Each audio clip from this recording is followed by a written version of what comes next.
On episode 385 of the Tennis Files podcast, you'll learn how to improve your serve technique, featuring advice from Karue Sell, James Ludlow, Peter Freeman, Dr. Mark Kovacs, and your host, Mehrban Iranshad. Hey there, really excited for you to tune into this episode because it is on one of the most important topics in tennis, serve technique. And whenever I have any sorts of issues with my serve, I look to the best resources that I can find. And, I thought, hey, why don't I just look at all the interviews that I've done with, lots of amazing coaches and players, as well as a solo episode that I did using my own experiences and what I've learned from coaches. So that's exactly what you're going to hear, which is clips from 5 episodes on the serve. So I really hope that you enjoy them. And without further ado, here they are. And I like this concept. You pretend like you're placing an item on the shelf. That's a very more slow and controlled type of toss. You also want to keep your arm relatively straight. The straighter it is, the more consistent it'll be. If you keep your elbow bent, then that promotes a lot of inconsistencies as well. And then slow down your tossing arm, because if you're kind of just lifting it up very quickly, then things will not go well for you there. Also, understand where to toss based on your serves. For example, if you are hitting a flat serve, you want to toss it more towards 1 o'clock and more out towards the court. Whereas if you're hitting a kick serve, for example, you want to toss it more in between, let's say 10 to 11, and also not as far up into the court as you would for a flat serve. So also an alternative toss technique, if you're having a lot of trouble with your toss consistency, you can also toss it to where your palm is actually facing the side. So if you're a righty, then your left palm is facing the right when you're lifting the ball up. Those of you on YouTube, maybe you can see what I'm talking about here. That's the side toss technique. And yeah, so those are my tips for the serve toss. Now, question number 5 from High, a 3.5 player, saying that they're having trouble with serve power. So this is a big one. I've been working on this quite a bit because throughout my juniors, my priority was to get the serve in and start the point and just out consistent my opponent, which probably is not a word there, but that's what I would do. So I developed these habits of just getting the ball in and thereby losing a lot of power. So I've been constantly videotaping, or I guess recording on my phone, my serve, and rewatching it and figuring out how can I address these power leaks. And I've also taken, lessons from great coaches, including Dr. Mark Kovacs, and seen, even additional serve power leaks that I have to work on. So some areas that will help with your serve power that you need to look for. First off, the most important phase of the serve is the loading phase, which is what Dr. Kovacs told me. So with the loading phase, you really want to work on your unit turn, which is your hips and your shoulder turn leads the movement, not the arms. And you want to ideally get at least 60% weight on the back foot. And getting more weight on your back foot correlates with a bigger, more powerful serve. And so a simple drill is to actually, it's simple to explain, but tough to do, is to stand on only your back leg and then serve. And it's actually amazing. Some of you will find that you will actually hit your serve with more power by only standing on your back leg. So for example, for righties, you would only be standing on your right leg, and then you would toss the ball up and serve. Also, with the toss, as I mentioned earlier a few minutes ago, you want to toss the ball more into the court. That will help you with your power creation. And then also one big power leak to look out for is opening up the wrist, aka the pancake sort of movement. And for me being a D1 college player and 5-0, well, this year I'm a 4-5, but playing 5-0. Mark, when he looked at my serve on video, he found, and I also had recognized previously, is that I was kind of flipping my wrist a bit. And so that's a big power leak. And Mark had said that, I get into a good trophy position, but then I lose a lot of power by doing kind of that wrist flip. So you want to look out for that. And then a huge one that that Rick Macy told me about was syncing the racket drop with the pushing up of the legs. This is a big one that I have also admittedly had a lot of trouble with still working on. So as you push off, as you push up with your legs, that should be synchronized with the start of the racket drop. And what you find with a lot of players is that they will drop the racket first, and then after they've dropped the racket, then they push off with the legs. So you want to, again, sync the timing of the racket drop to when you're pushing up off the ground with your legs. And if not, then you lose quite a bit of power as well. And then also a big tip is to lead with the elbow after you're in the trophy position, because most club level players will concentrate on hitting the ball, and by that, like, they're moving their arm first and letting that lead instead of having the elbow lead. So if you have seen some of online tennis instructions videos, which I really like, in particular Greg's videos and Nassim's videos, there's a drill that I think Greg talked about and Nassim did too, where you toss the ball and then you hit the ball with your elbow. So you practice that, and what that does is it makes you get used to leading with your elbow after you're in the trophy position.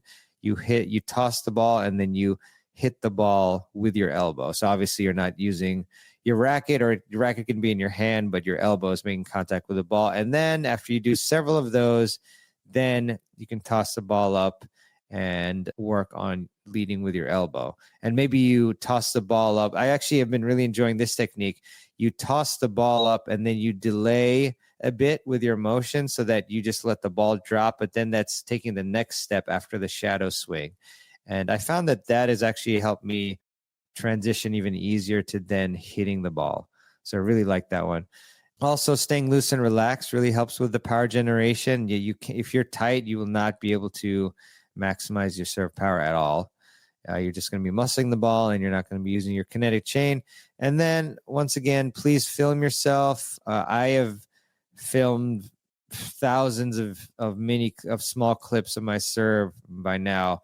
Almost every session that I go out, I bring my phone, my tripod, which you can get one as cheap as like $15-20 from Amazon. That'll do the trick. And then a phone adapter so that you'll be able to attach your phone to the tripod via the adapter.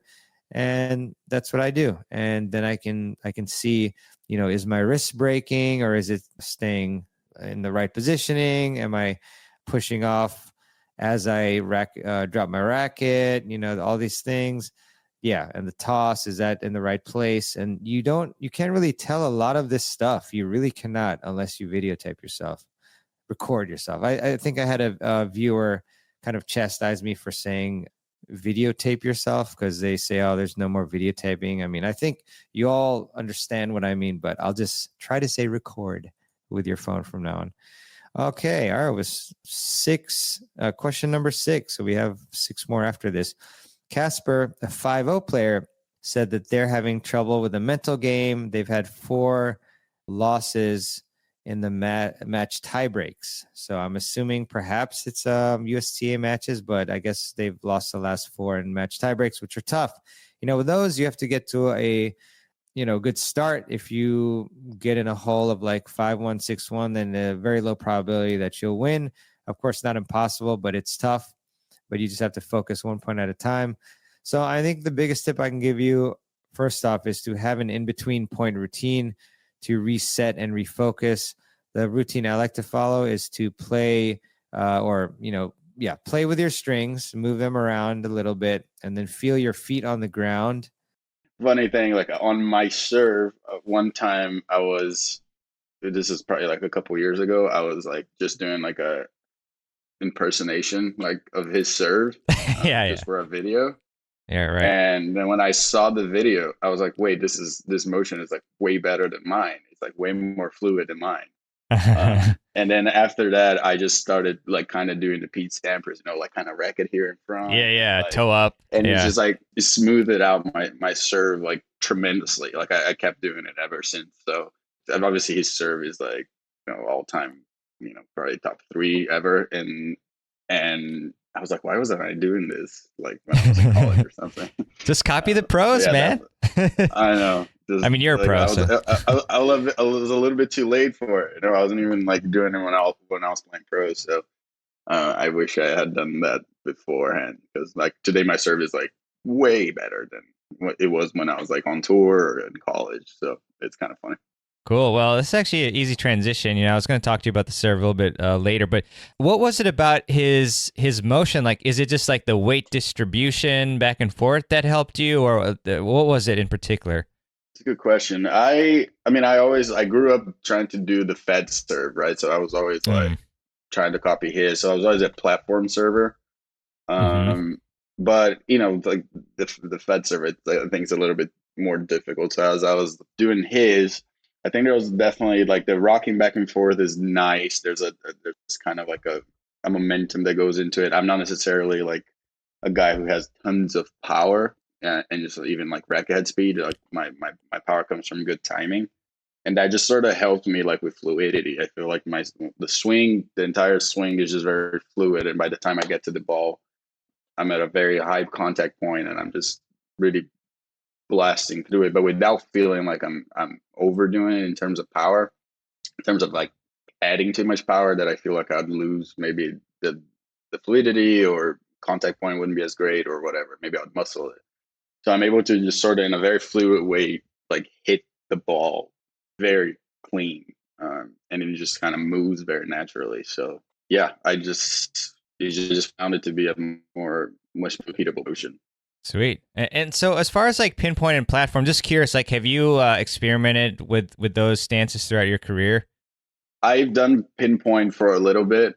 It's not for me. I am particularly more into the platform serving for most Mm-hmm. people. I think it kind of eliminates like movements that can make serving even more complicated. Right. Um, I think it's platform serves are a bit easier for one second serves. I think kick serves are easier off a platform serve, at least in my experience. And then two, I think if you are not as tall, I think it's much easier off a platform serve to like use both legs, get up and hit the ball a bit at a higher contact point. Mm.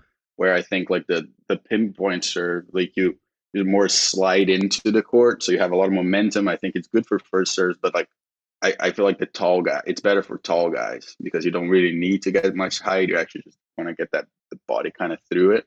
So I particularly think for most people, that aren't like 6'3" or 4 and above, I think platform serve is a little bit less complicated, and I think it's just easier, especially on second serves. I think a lot of I think a lot of female players should be doing more platform serves. I think they all like slide, and they have a hard time hitting kicks. They're always Mm-hmm. sort of slicing the serve a bit more.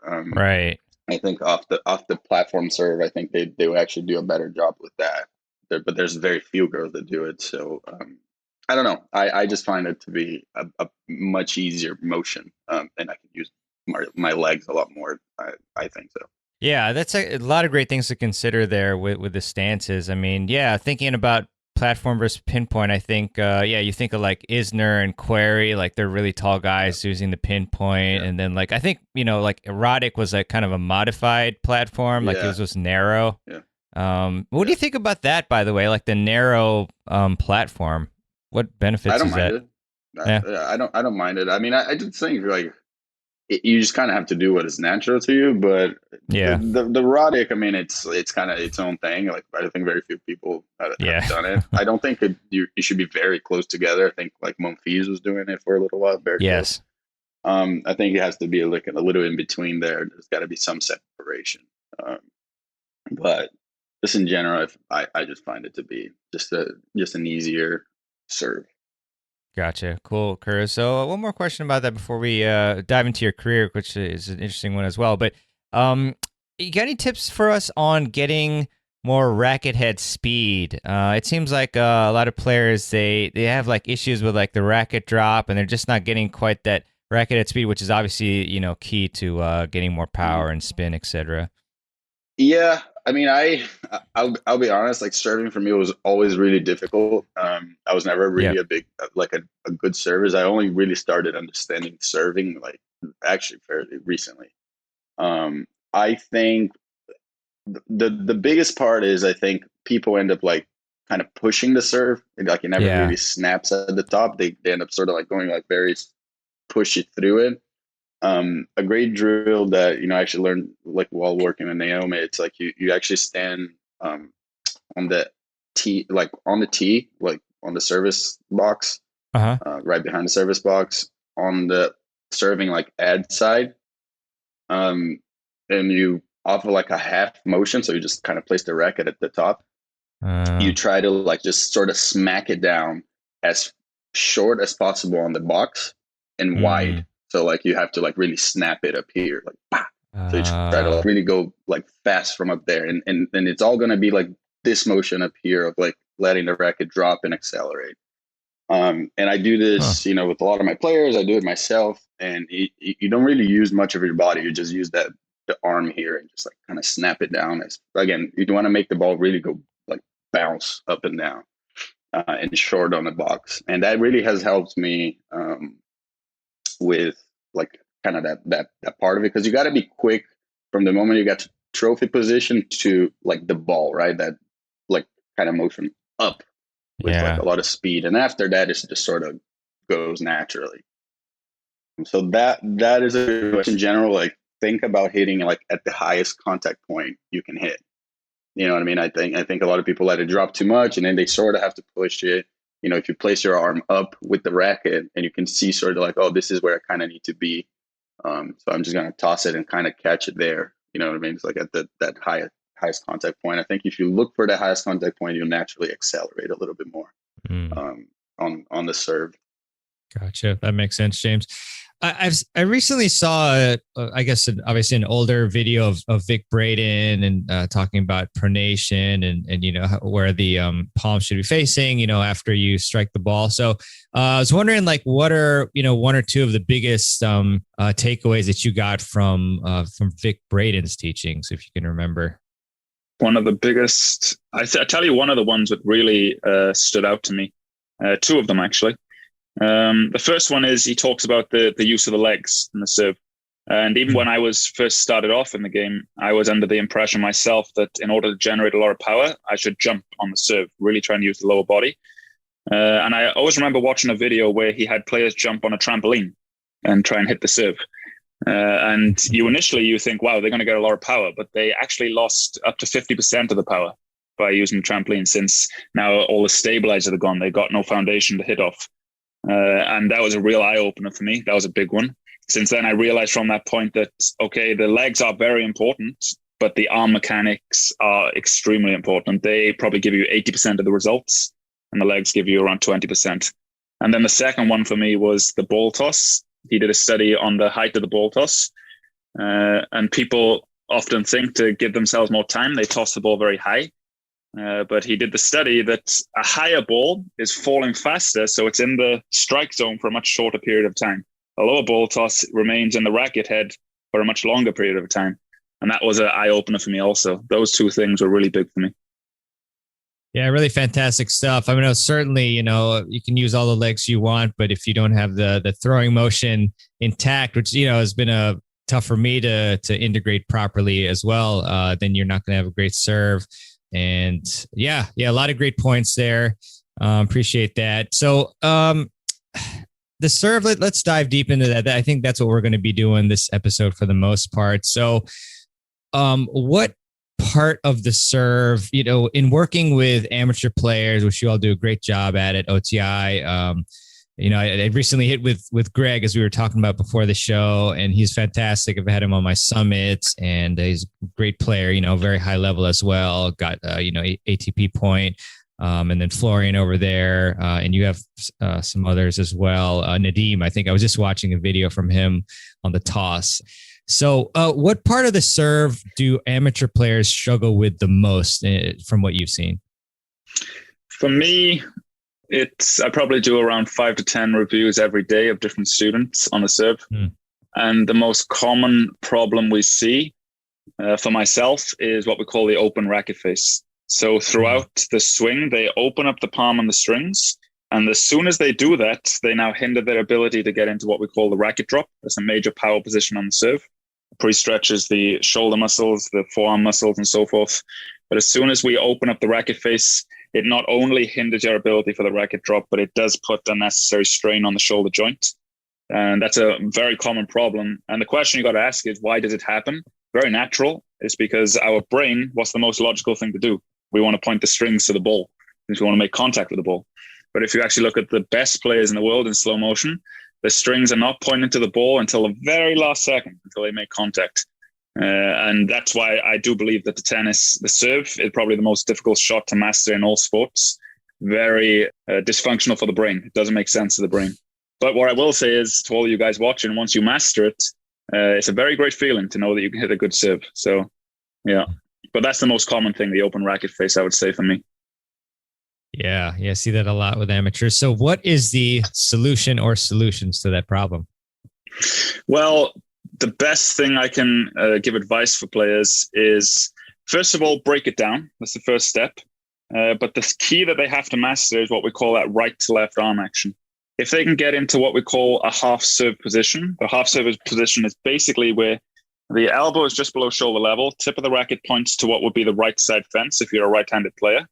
And when you're in that position, you just want to make sure that the palm and the strings are pointing relatively down towards the ground. That's the first key. And then if they can get the racket moving in a right to left manner by bending from the elbow, the best analogy I can give of it is just imagine you're saluting like the soldiers do in the army. If you can get that going where the knuckles remain pointed to the sky, the palm pointing down, if they get that going, everything else will start to fall into place.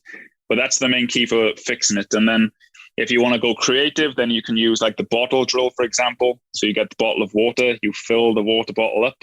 I've got a big bottle here, it's not going to work with this. But the idea is you fill it up so you have just a quarter of water in the bottle. And then you bend from the elbow, move it right to left over the head. And the key for you is to keep the water in the bottom of the bottle. If you open up the palm, the water will go to the top of the bottle. And that's when you know that you've done it incorrectly. But the best way to just focus on it, just imagine that you're saluting, like the soldiers do in the army. It's that same action, just like so. And then you just add the racket, same thing. Very nice, James. I think since we're recording this on Saturday night, I might try that with 1/4 of gin in the bottle, and then just enjoy it. But yeah, that's a great one. Really appreciate that. So, that's once we do that too, I still do see players, even though they have a pretty decent right to left, I guess the racket drop still, they have issues with that, getting the depth there. And so, I imagine, some of that's due to tightness as well, but like, how can we achieve a better racket drop, whether that's technical or even, mobility exercise, like anything? Like what have you seen helps with that? Yeah, there's a great point you said about mobility. That's the first thing that you have to be aware of. You don't want to force the racket drop since I'm not aware of your shoulder health and condition. So just be aware of that.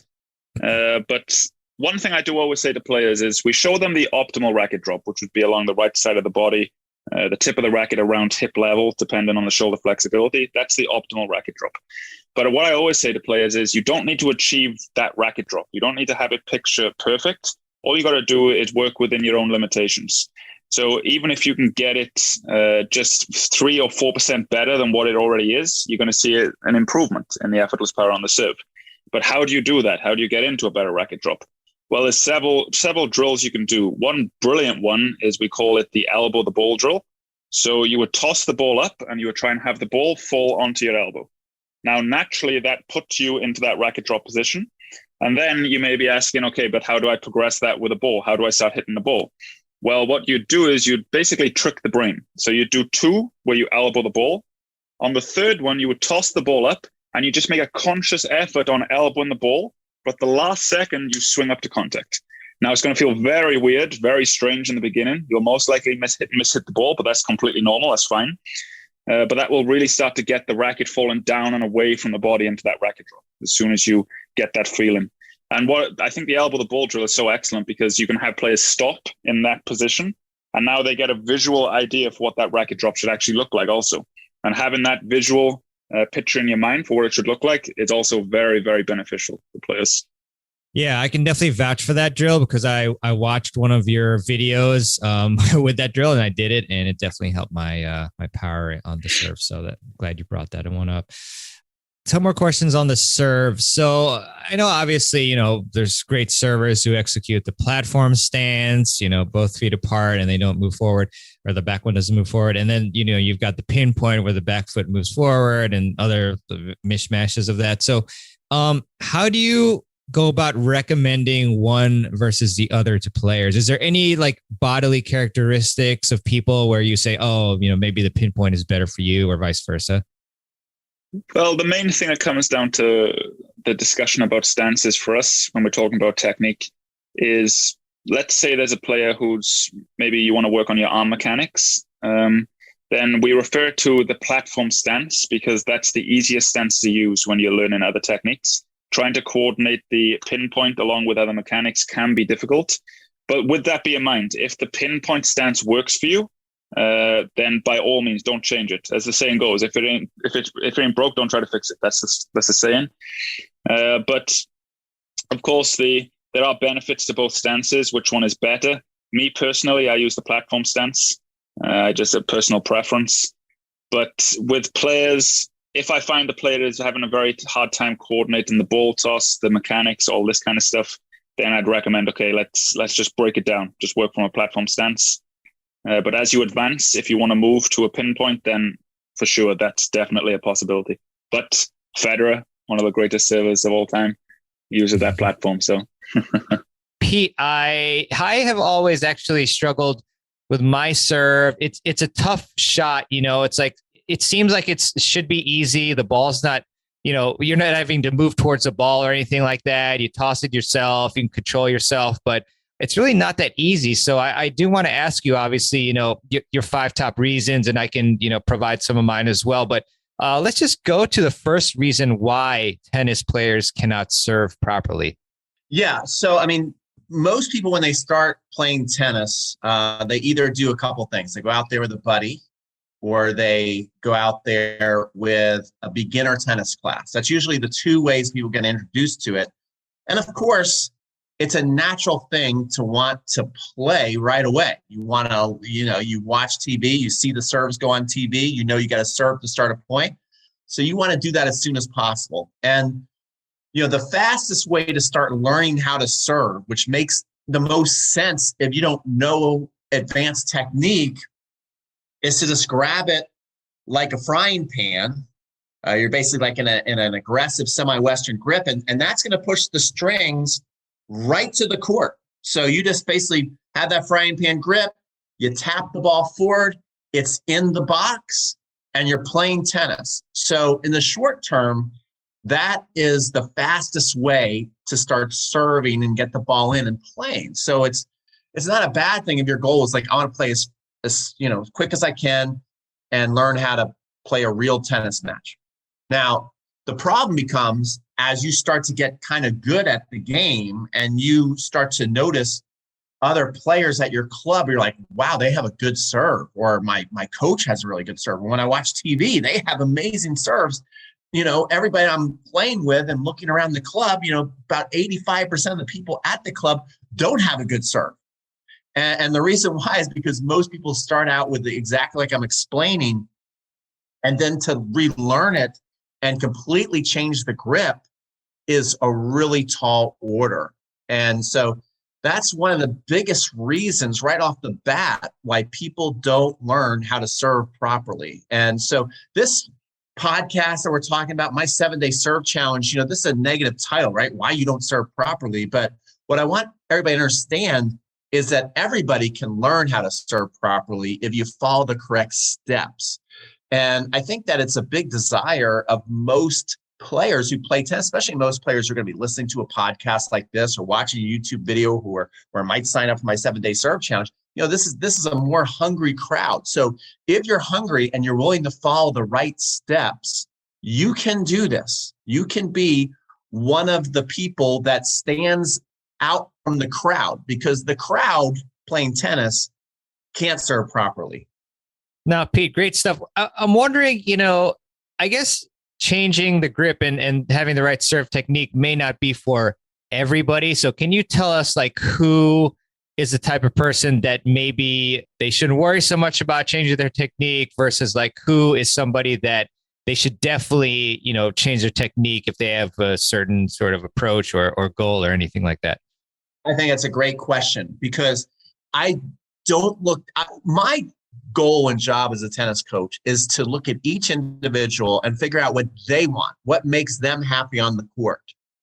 And so if people look at the challenge of learning how to serve properly and they're like, that's just too much time, then don't worry about this. If you are what I would call a weekend warrior, and you just love going out hitting the ball, you love competing, you love your 3-0, your 3-5 league, and you don't want to be overwhelmed with something else to think about because you've got a job, you got a family, you got kids, and you're like pretty good at your 3-0, 3-5 league, and you love it, then don't worry about changing your grip, because, the mass of tennis players are serving with the wrong grip and the wrong technique. And so you're going to have plenty of competition and be able to win and lose more than enough matches out there and have a great time doing it without having to change your grip. So if this becomes too much of a stressful thing and you don't really want to change, you don't have to change. That's number one.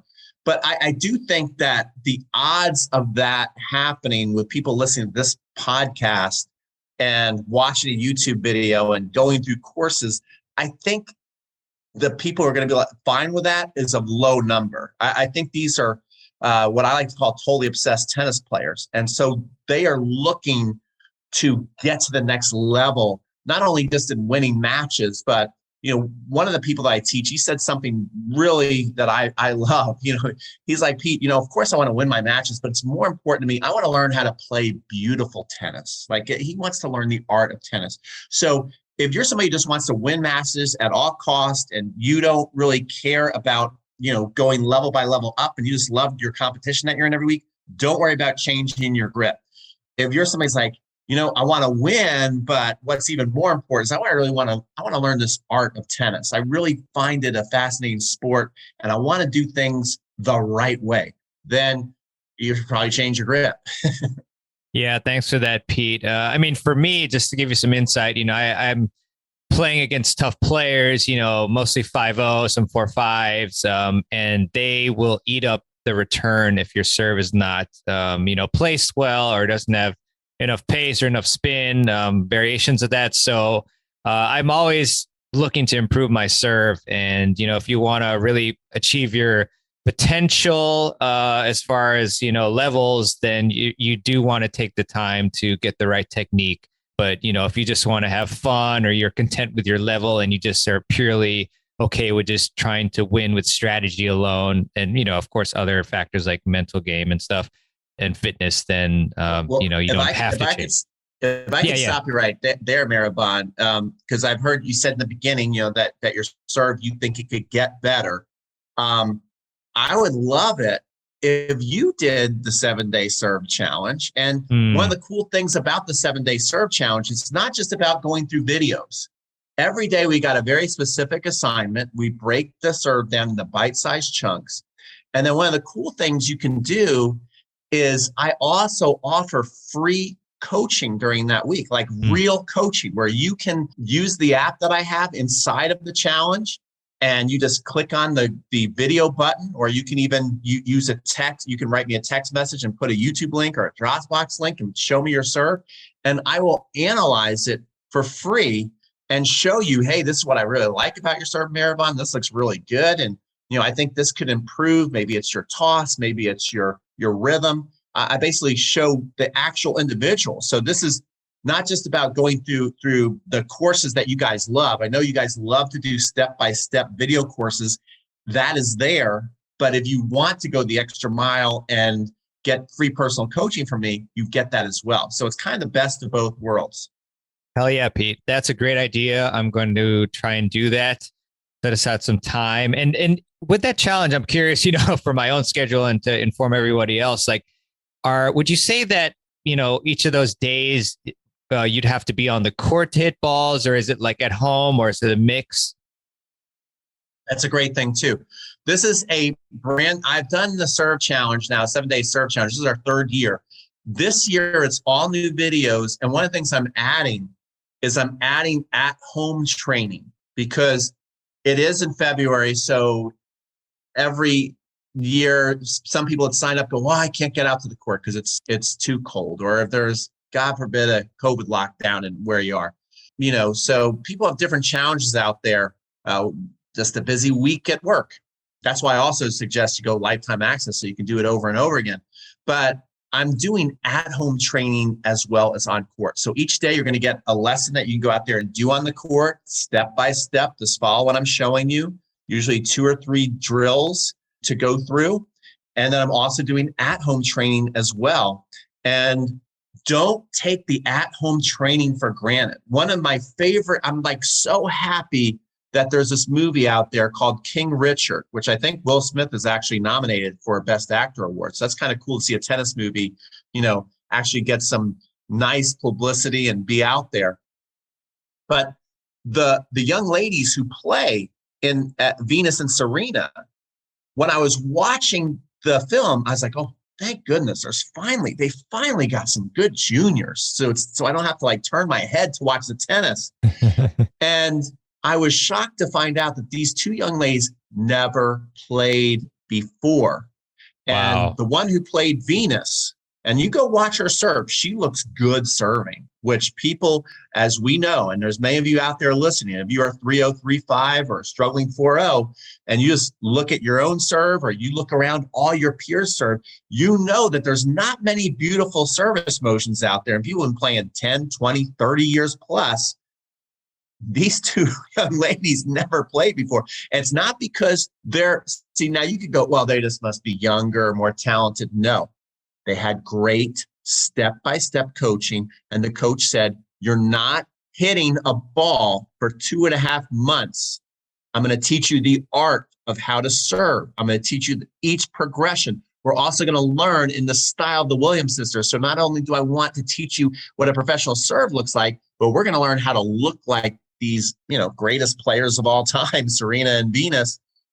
And if you watch the lady who played Venus, her serve looks a lot like Venus, and she never played tennis before, but the coach didn't let her hit a ball for 2.5 months. So do not sleep on the at-home training modules. Yeah, for sure. I'm really excited to have that too, because, you know, weather is fluctuating, and it's great to have that. And yeah, I mean, it's all about progressions. Like you said, you can't just go into a match and start trying to change your serve technique. You know, it starts with the shadow swings. This is a very interesting, very technical one. It sounds like from Thomas. I would like to know a technical point about the serve. What is the best front foot angle to have from 0 parallel to the sideline to 90 degrees parallel to the serve line? Okay, so great question regarding the front foot and how much movement should you have. So if I understand your scale, you're using 0 is parallel to the sideline. So that would be like if these are my toes, they'd be pointing forward to the net, or 90 degrees. So your foot would either be like this or your foot would be like this. So if I reversed how you were trying to think of it, just go with me. I'm going to use that scale. So this is going to be, 0, toes pointing forward to the net, and sideways, toes pointed to the side fence. So from that perspective, you've got all that range is acceptable. So there isn't an optimal position there. It has a lot to do with hip range of motion.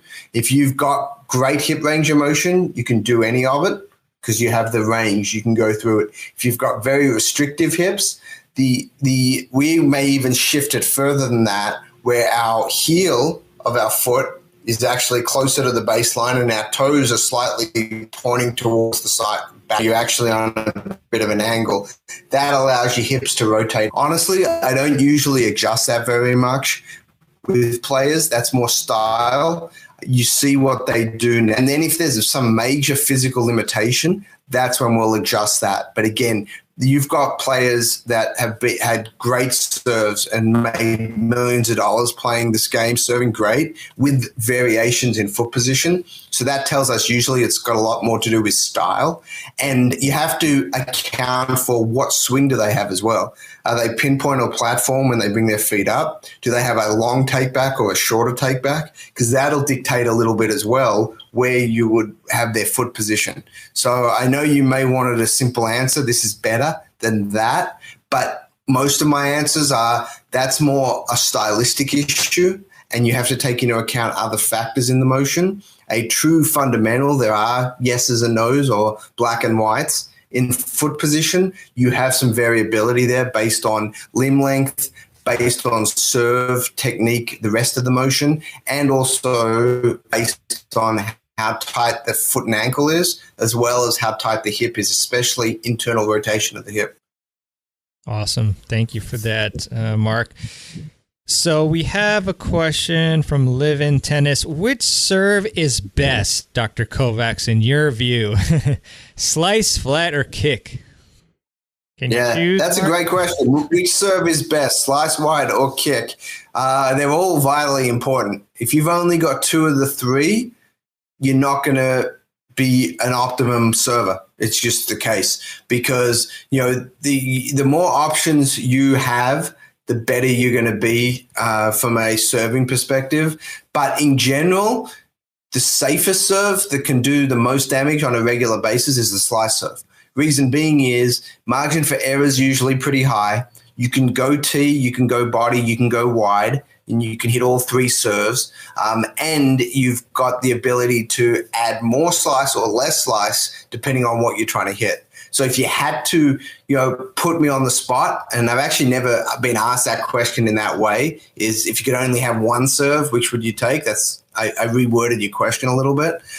So I would say if you had to, I would go with slice for those reasons. Flat serve is great for the aces, and you want that. The fastball, kind of the baseball example. The problem is your margin for error is always a lot less. You can't hit every serve, every part of the box easily with a flat serve. And then the kick serve, the third one, has a lot of advantages, but it also has some limitations, just like the flat serve in different ways. You can't hit to every point in the service box. Once a returner is aware of the serve that you're hitting, they can usually start adjusting their positioning and start getting comfortable with it. So if you only had a kick serve, it actually becomes relatively easy to return over time. So that's why I would put slice as the priority and the most versatile. But the other two are vital, and they make you a much better server if you can serve all three. Yeah, really great point, Mark. For a while I was, under the impression myself that, if we had to pick one, it would be the, kick or topspin because it's, the net clearance and so forth. But, lately talking to you and some other individuals, the slice can be devastating, and you can, adjust it so that it, there's net clearance. Because also in my mind, I was always thinking, this one has much lower net clearance, but I guess there, you can vary, how you hit it. So that's really great, Mark. Appreciate that. So we have one and we have a lot from Saleh. I apologize if I'm pronouncing it wrong, Saleh, but what do you think about teaching slice at the end or from the start with juniors? Oh, I guess that's the question. So would that be a good serve to teach from the start with juniors then? I imagine so. Yeah, so the way I usually recommend teaching juniors is a top spin serve, not a kick serve, but a top spin serve on day one, which is the reason that is the best serve is because you mentioned net clearance. From day one with a young junior, you want to get them to get this ball in, positive reinforcement on day one, and they can do that with a relatively traditional continental or close to continental grip. It's not a kick serve. The ball doesn't bounce for a right-hander left to right. It actually just spins over, and there's not usually much spin when they're a junior. So, but that's usually how I start, and because you can then get them the right grip from day one. If you try to do the flat serve on day one, they usually go to a forehand grip, and then it becomes hard to change them over time. So you have to be careful with that. And then once they get proficient in that serve, then slowly bring in the slice serve. But as we know, serve for junior early in their learning, development journey is challenging, and they'll usually end up hitting the ball into the side fence a lot because they over exaggerate the slice. Only about a 4 to 7 degree angle between a flat serve and a slice serve at contact. So when most of us teach the slice, we over exaggerate the racket path. And we say the racket's kind of coming through on the side like this, and we demonstrate carving around the ball and all those things that we do as coaches a lot of the time to try to cue an athlete, which is actually scientifically incorrect, but it's a coaching cue. So we have to be careful because most young kids will look at that and take it literally and actually literally come around the side of the ball, and the ball goes straight into the side fence. So you have to be careful with over teaching the slice too early, unless you've got certain players that are understanding what we're talking about with the slice. So topspin is the first one because margin for error is a lot better. You can get the ball in easily, and you can use the right grips from day one. And then over time, you bring in the slice serve and the flat serve. Awesome. Thanks, Mark. Appreciate that. So another foot alignment question, Thomas. I see almost all pro players having the front foot parallel to the serve line. Nadal is about 45 degrees. So why is it so? Yeah, that's interesting that we're getting questions on such a intricate topic because there are stylistic differences with the foot position. So I would say it's interesting to look at, but it's not a driving force in the service motion, because once they get to load stage 3 of the serve, that's where it's most important. And a lot of them shift their feet from where they actually start when they're bouncing the ball and in their ready position to actually where they get to load 3. So the biggest thing is we want to get their hips rotated back and down. And whatever makes that possible and easier for the athlete is what we usually go with. So normally you'll start at somewhat parallel or to the 45, and then you will rotate them back. If you understand where the history of teaching the serve came from, it was a lot on grass courts, and it was back in an era where the the front foot couldn't come off the ground. So you had a very different serve starting position back in the 60s and early 70s and earlier. And a lot of the coaches that played in that era taught the serve in the 80s and 90s the way they were taught. So you had this transfer effect of knowledge that was based on an antiquated technique. And the only reason it was antiquated was because the rules changed. So that's why, you would see some of these different foot positions, and a lot of it had to do with lining up where your body would be because you couldn't jump at that point. Now that you can jump and you can load and you can transfer energy more efficiently up and out into the court, it takes away a little bit of that starting position being as vital. Thank you, Mark. Appreciate that. Let's see. We've got a bunch more questions. Interesting one. So from Thomas, what are some visual cues that coaches can use to determine whether or not a player is using their kinetic chain effectively, quote in quotation, in sync on ground strokes? Yeah, it's a great question and really important one as well, because on the ground strokes, just like the serve, the lower body dictates the motion. The upper body is a conduit. It transfers whatever energy you're able to produce from the ground up through your core and out into the ball. So you want to make sure that you're loading the hips really well. And that's the easiest way to add power and spin very quickly. And so what do we focus on there? You focus on the outside leg. So if you're a right-handed forehand, your right leg is your drive leg, the important leg. You want to make sure that you load that hip, rotate into the hip. So a lot of times when we say load the hip, a lot of people will just push weight down into it. That's half of it. The other half is you got to rotate around your axis. So you've got to get your hips turning. If you've got really stiff hips, it's hard to do that. So a lot of people don't. They'll do what's called swaying, where they'll shift back into their hip, but they won't rotate. And that's where we get some inconsistent swings and inconsistent contact points. So you want to rotate into that back hip. And a lot of people will say shoulder turn. Shoulder, the driver is the hip turn. So you want to actually say hip turn, which will turn your shoulders. So that's the important part. That's loading. That's stage 3 of the stroke, which is getting set up, getting loaded, storing all your energy in that lower body.